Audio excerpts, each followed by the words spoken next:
현재 시점 기준으로 판단해 일시적 2주택 비과세가 되는 줄 알고 덥석 매도하게 된다면 큰일 나는 거예요.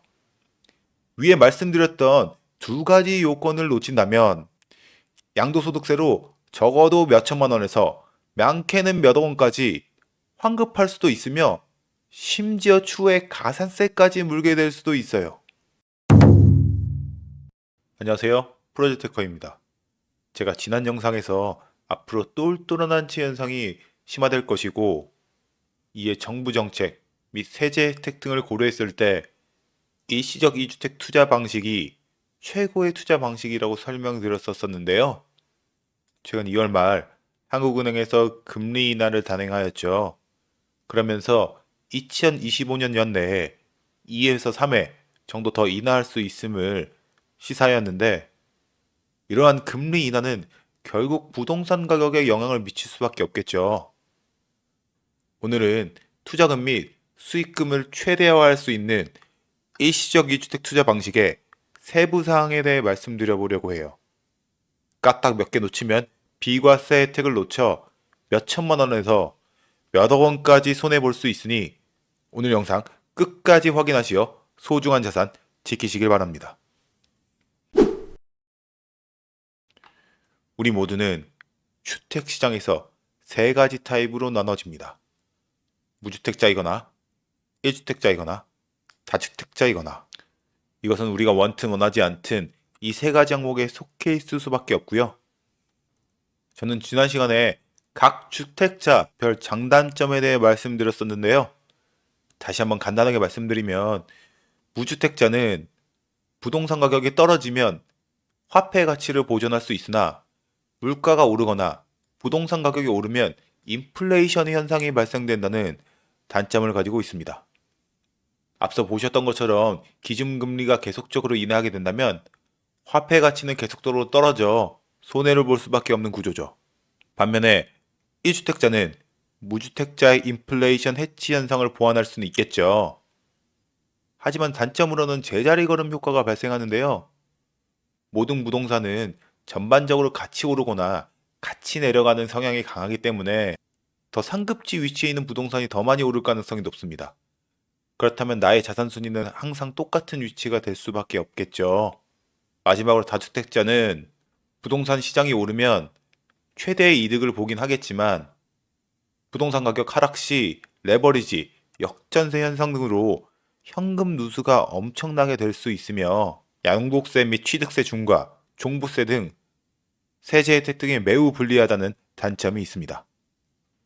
이에 저는 다주택자를 하나 더 추가해 두 개로 구분해 봤어요. 바로 2주택자와 3주택자 이상으로요. 그리고 여기서 말하는 2주택자가 현재 시점 최고의 투자 방법인 일시적 2주택을 활용한 투자 방법이라고 말씀드렸었습니다. 일시적 2주택은 이 세 가지 방법만 기억하시면 되는데요. 바로 1, 2, 3 법칙입니다. 첫 번째, 기존 주택 취득 1년 후에 신규 두 번째 주택을 취득해야 하고요. 두 번째로 기존 주택 2년 이상 보유 후에 매도를 해야 하며 마지막 세 번째, 신규 주택 취득 후 3년 이내에 기존 주택을 처분하게 된다면 기존 주택에 대해서 비과세 혜택을 받을 수 있는 거죠. 이 1, 2, 3 법칙만 기억하시면 됩니다.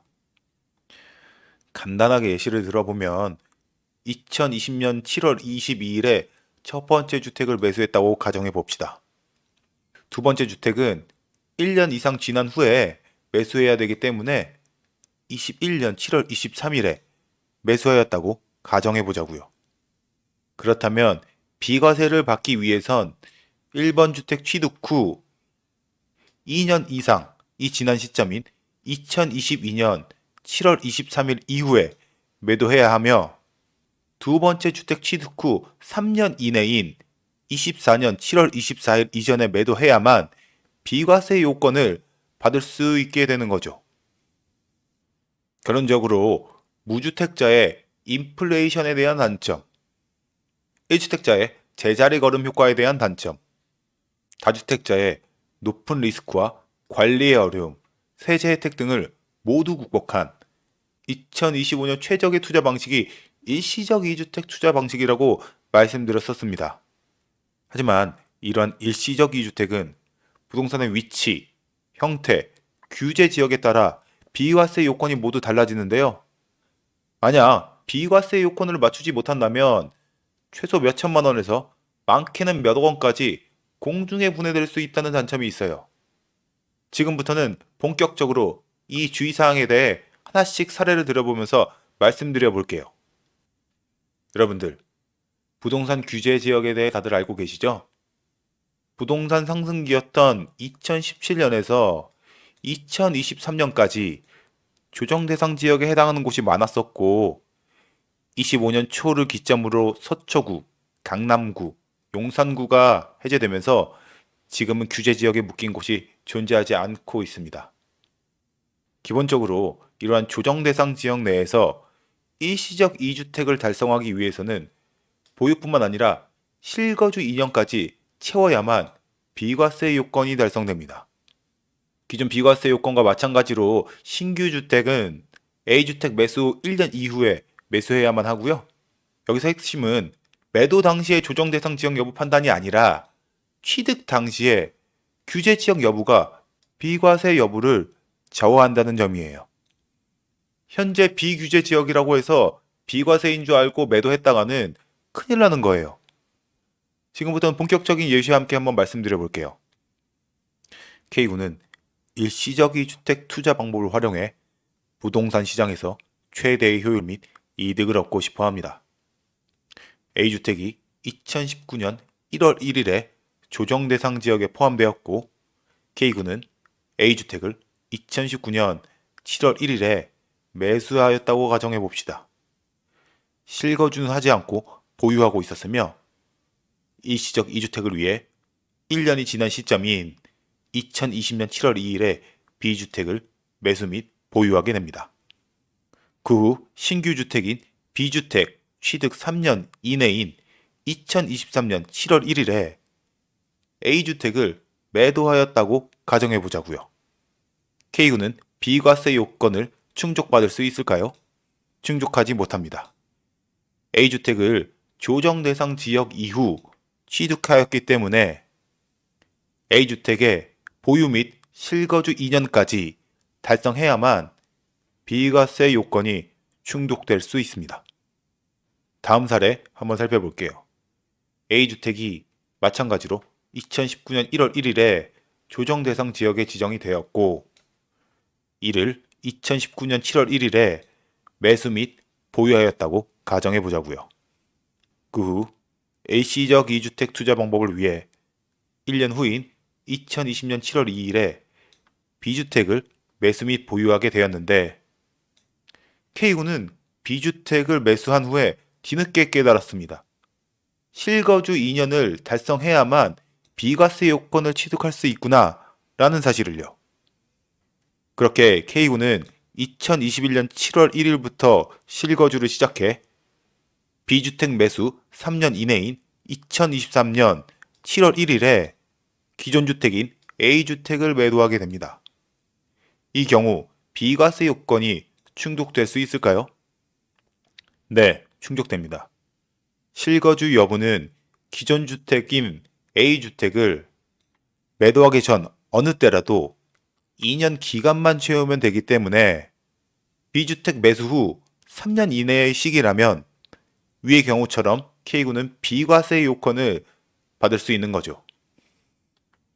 또 다른 사례 살펴볼게요. A주택이 2019년 1월 1일 조정 대상 지역에 포함되었고, K군은 2019년 7월 1일에 A주택을 매수 및 보유하게 됩니다.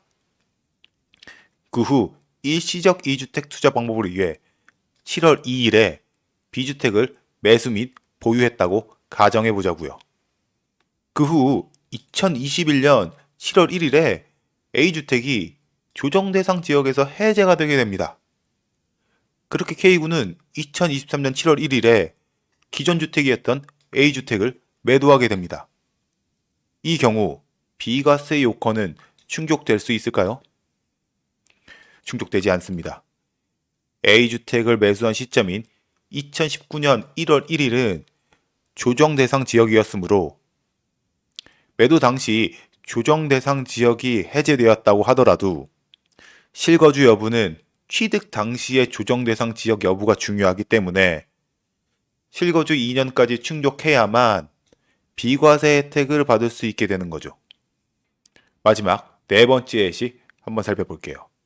K군은 2019년 7월 1일에 A주택을 매수 및 보유하게 되었으며 일시적 2주택 제도를 활용하기 위해 2020년 7월 2일 B주택을 매수하게 됩니다. 그런데 K군이 보유한 A주택 지역 부동산이 상승세가 높아져 2021년 7월 1일에 조정 대상 지역으로 지정되었다고 가정해 보자고요. 만약 이 경우 2023년 7월 1일에 A주택을 매도했다면 비과세 혜택을 받을 수 있을까요? 네, 비과세 요건이 충족이 됩니다. A주택을 매수한 시점에서는 조정 대상 지역이 아니었기 때문에 매도 당시에 조정 대상 지역에 포함되었다고 하더라도 매수 당시 규제 지역 여부가 실거주 여부를 판단하기 때문에 실거주 2년 없이도 비과세 혜택을 받을 수 있었던 거지요. 자, 다시 한번 정리해서 말씀드리면 일시적 2주택 비과세 요건을 조정 대상 지역에서 충족하려면 기본 비과세 요건인 세 가지 주택 취득 1년 후 신규 두 번째 주택을 취득해야 하고요. 두 번째로 기존 주택은 2년 이상 보유한 후 세 번째 신규 주택 취득 후 3년 이내에 기존 주택을 처분한다면 기본적으로 비과세 요건을 갖출 수 있겠죠. 더불어서 조정 대상 지역에서는 취득 당시 조정 대상 지역 여부에 포함되었다고 한다면 2년 이상 보유 및 실거주도 함께 한 후 매도해야만 비과세 요건을 충족할 수 있는 거죠. 현재 시점 기준으로 판단해 일시적 2주택 비과세가 되는 줄 알고 덥석 매도하게 된다면 큰일 나는 거예요. 위에 말씀드렸던 두 가지 요건을 놓친다면 양도소득세로 적어도 몇 천만 원에서 많게는 몇억 원까지 환급할 수도 있으며 심지어 추후에 가산세까지 물게 될 수도 있어요. 최종 결론입니다. 2025년은 똘똘한 한치 현상이 심화될 것이며 고가 부동산 위주로 가격이 오르는 본격적인 해가 될 것임에 높게 점쳐집니다. 특히 일시적 2주택 투자 방법을 활용한다면 다가올 자산 상승 시기에 더 큰 수익을 얻을 수 있겠죠.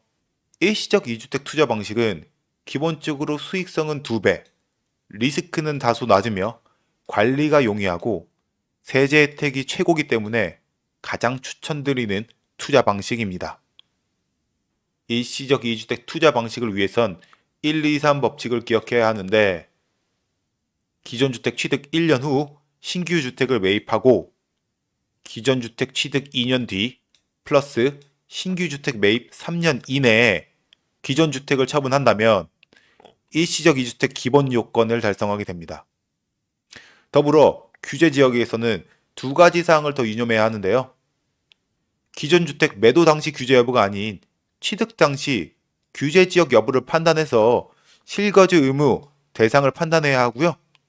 만약 주택 매수 당시에 조정 대상 지역에 포함되었다고 하면 보유 2년 및 실거주 2년까지 함께 해야만 비과세 혜택을 받을 수 있다고 설명드렸었습니다. 오늘 자료 매우 유용한 자료였다고 자부하는데요. 앞으로도 이러한 사례 하나씩 말씀드리겠습니다.